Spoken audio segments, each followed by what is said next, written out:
Hi everyone, good day. In this video, I'll be teaching you how to make a game pass on Roblox.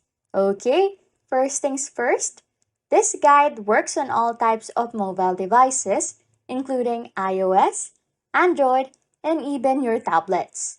But unfortunately, you can create game passes in the Roblox app.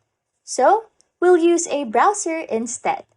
Okay, open your preferred browser such as Safari for iOS or Google Chrome for Android and head to roblox.com. When you reach the website, tap on Continue in Browser at the bottom.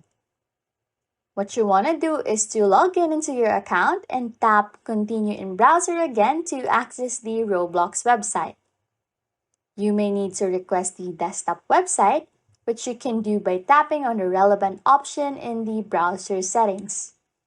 Now, on the Creations page, tap on Experience and select the game or place where you want to create the Game Pass. Tap on it.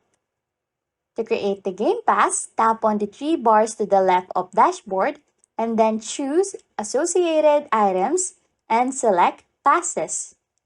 Tap on the Create a Pass button, upload an image, choose a name, and add a description for the Game Pass. And then, tap on Create Pass to finish. Anyways, if you like content like this, don't forget to subscribe to the channel or comment down below any tutorials you want us to make, so we can help you. And that's it. You can now make a Game Pass on Roblox. Thanks for watching and happy scrolling.